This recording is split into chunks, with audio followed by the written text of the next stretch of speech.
Bang Elman, kita mau mencoba mendengarkan dulu bagaimana sikap dari pendukung Paslon 01 ini, Bang. Kita sudah terhubung lewat saluran telepon dengan juru bicara tim kampanye nasional Aceh Hasan Zadzili. Kang Aceh, selamat pagi.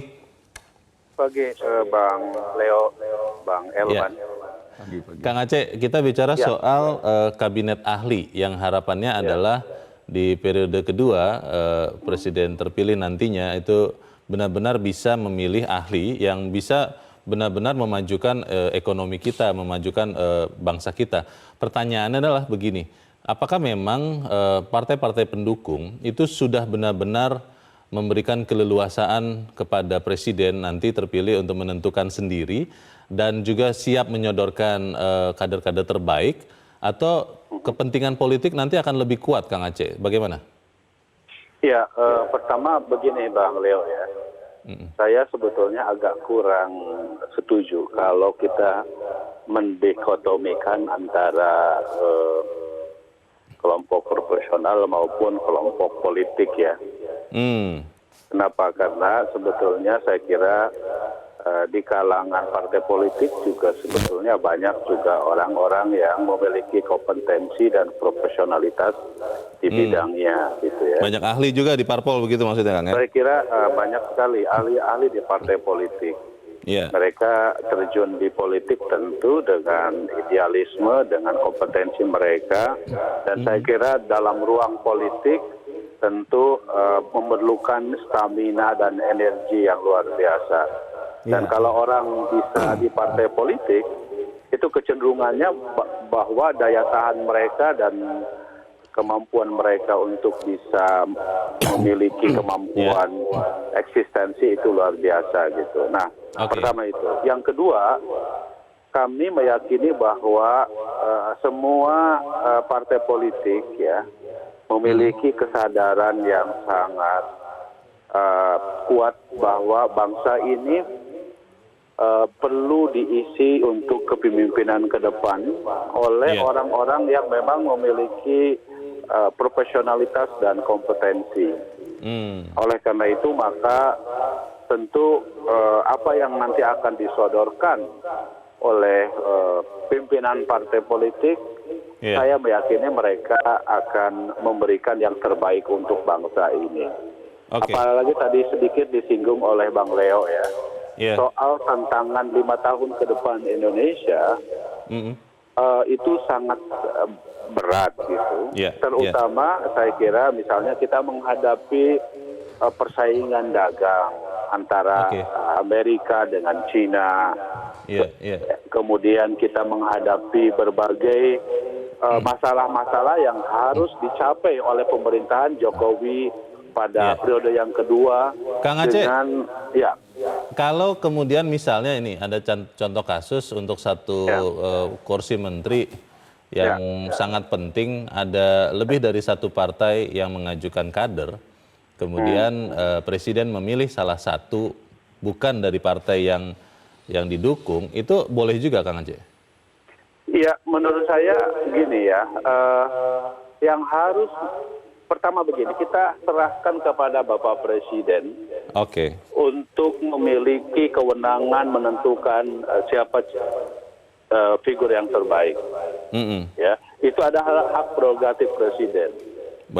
Ya, partai politik saya kira dalam posisi bahwa mereka akan menyodorkan dan memberikan opsi mana yang terbaik gitu. Nah, presiden sendiri saya yakin nanti akan menentukan gitu. Oke. Baik, berarti nanti kita tunggu ya siapa saja yang akan dipilih oleh presiden dan partai pendukung akan mendukungnya sebulat-bulatnya begitu ya, Kang Aceh ya?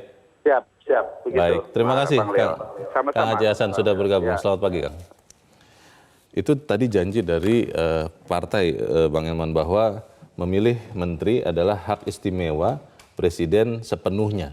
Nah, tetapi pertanyaannya apakah memang kemudian itu benar-benar akan bisa tertepati dan kita bisa melihat benar-benar seorang ahli ada di kursi menteri itu, Bang? Jadi begini, Bung Leo. Kita harus beri pemahaman yang sederhana dulu kepada masyarakat ya.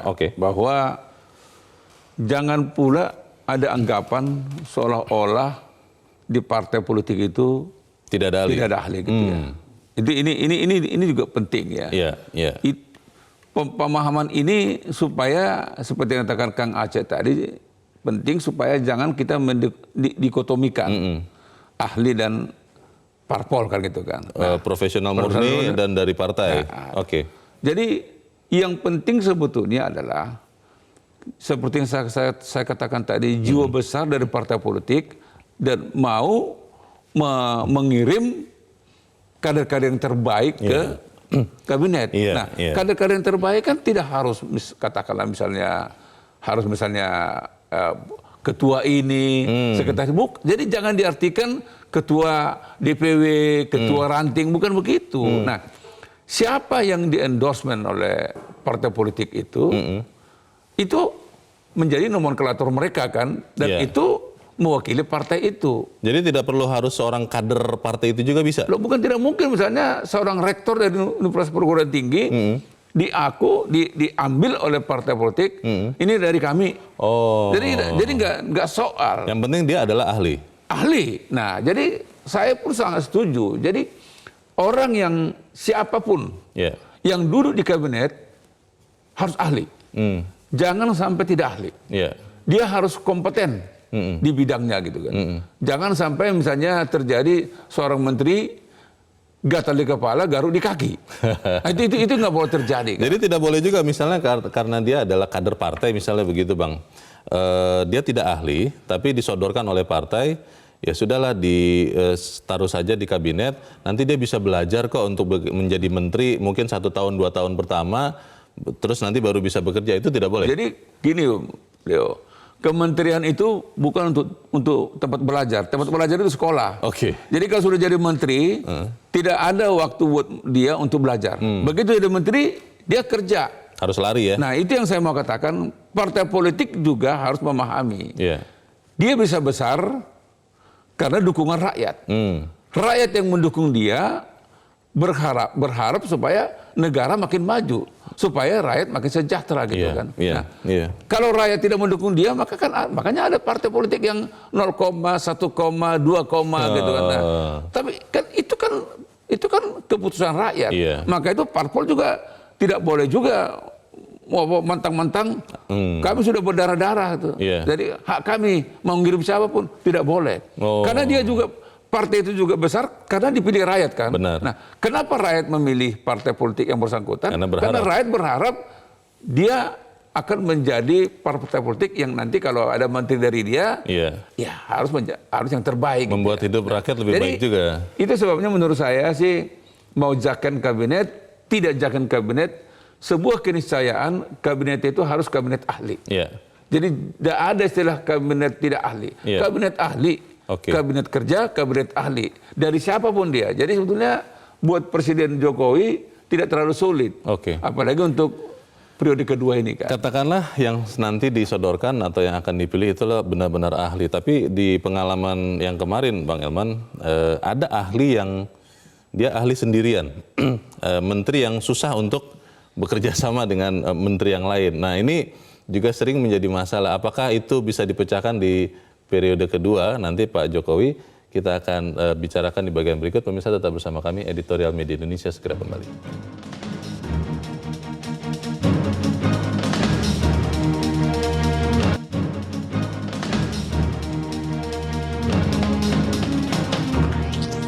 Terima kasih pemirsa, Anda masih bersama kami. Bang Eman, kalau bicara tadi sedikit soal ahli, kadang-kadang ada orang yang ahli sendirian Bang.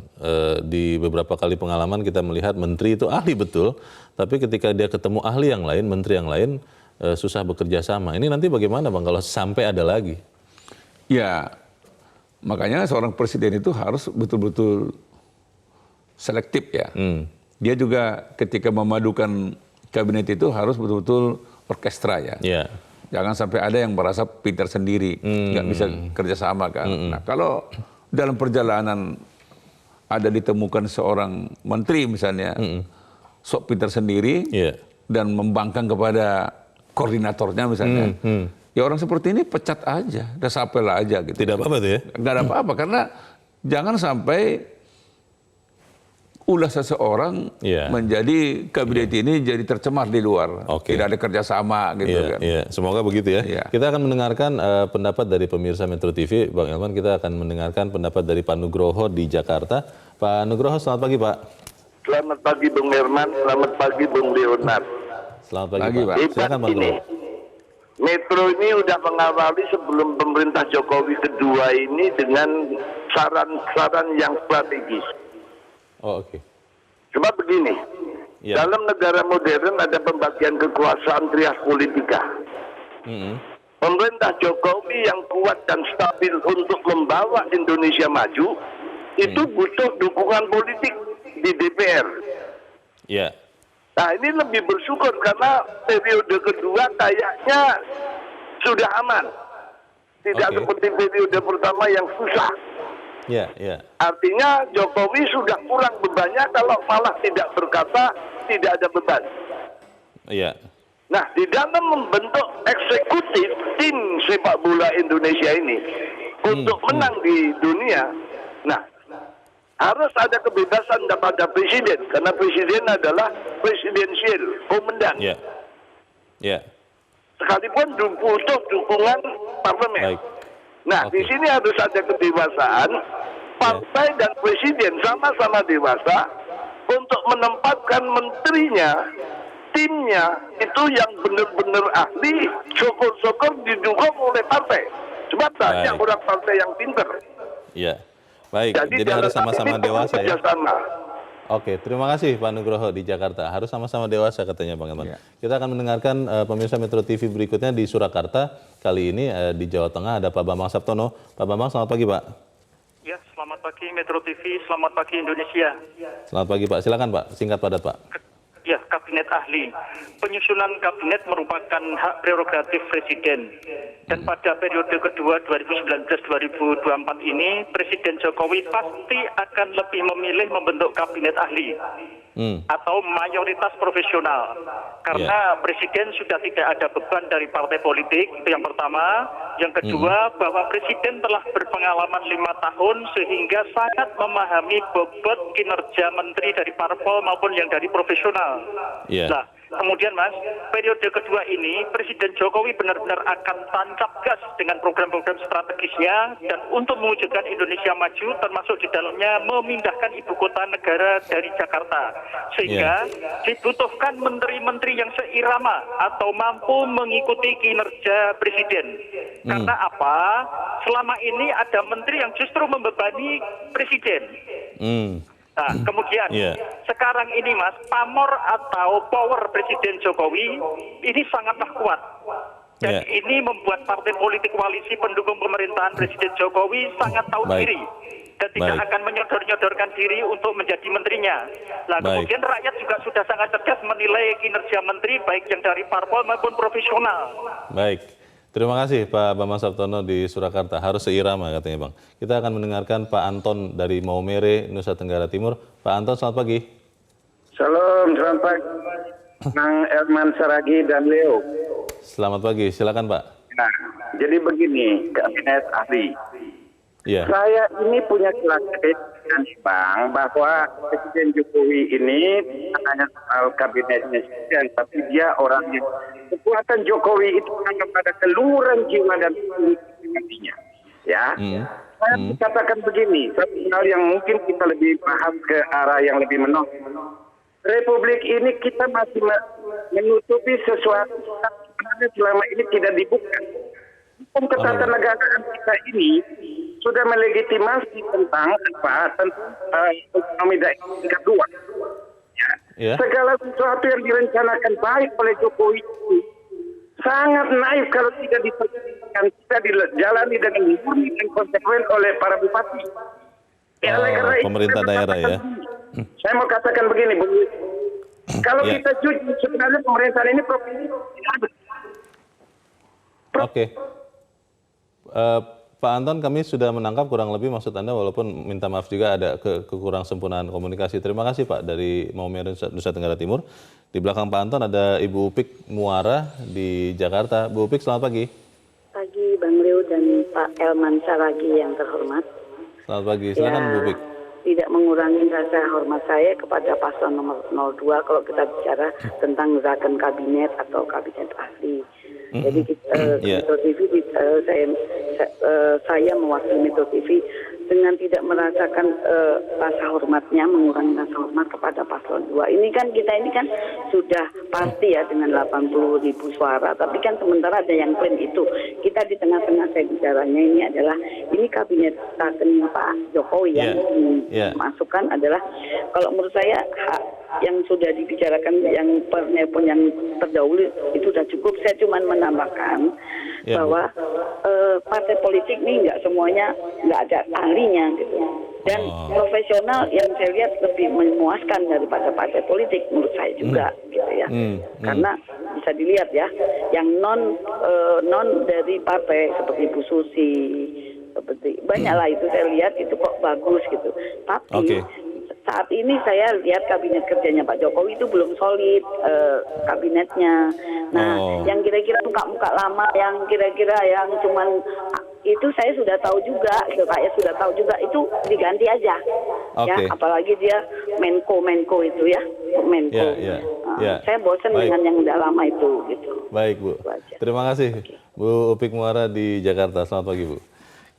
Para pemirsa sudah dengan sangat cerdas melihat masalah, tapi kita akan bahas selepas jeda. Bang Elman dan pemirsa tetap bersama kami. Editorial Media Indonesia segera kembali.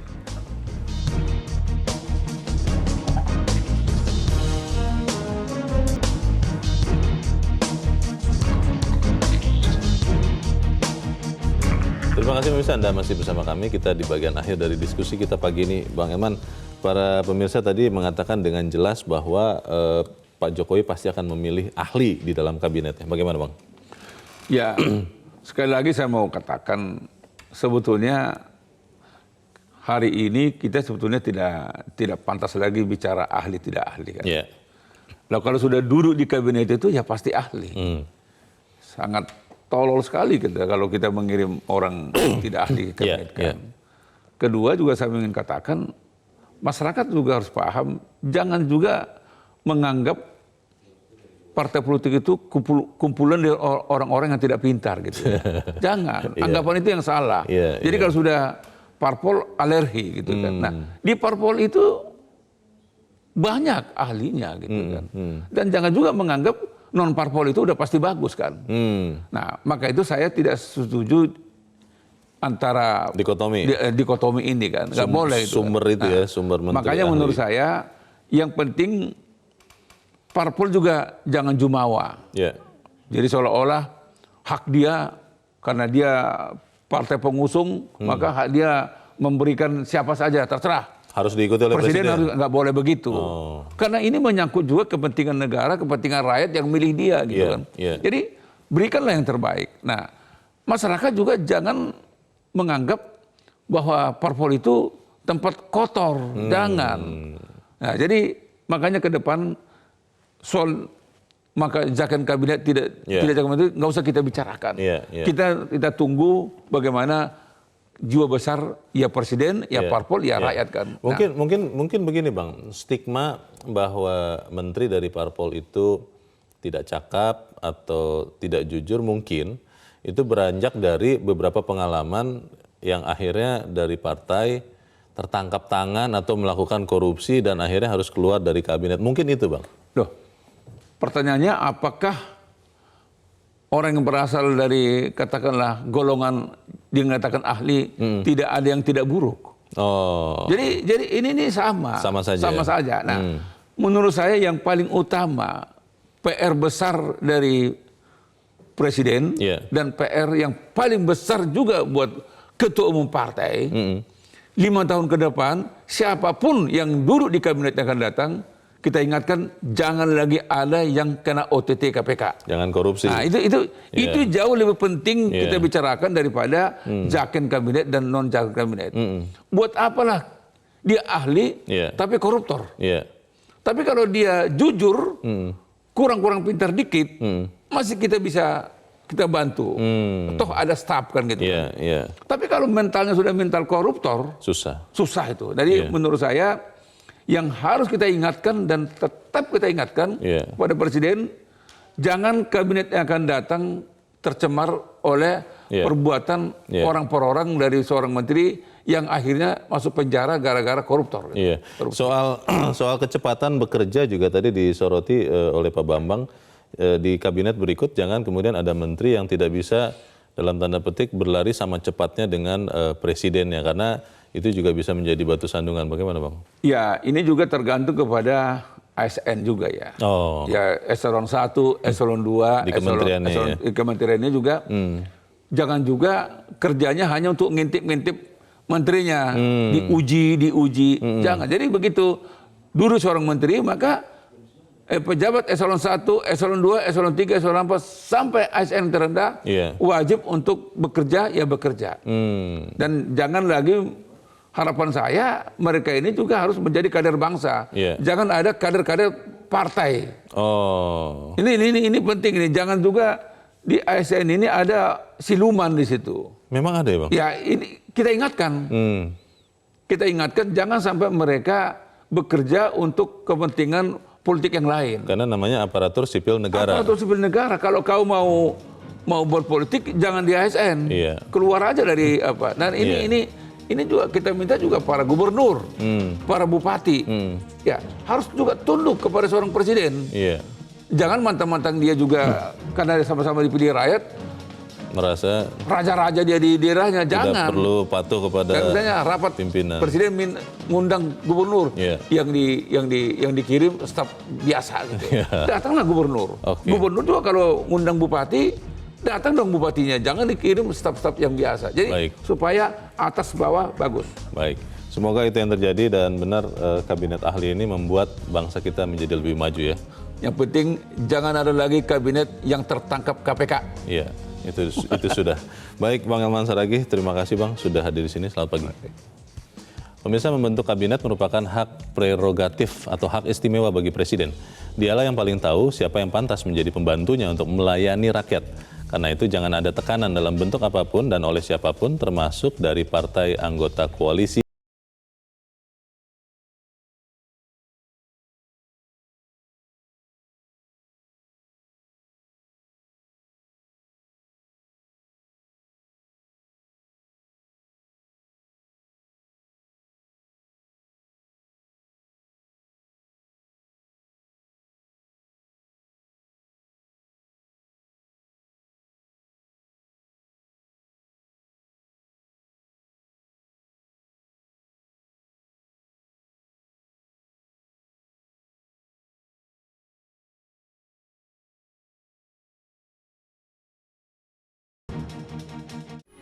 Metro TV, knowledge to elevate.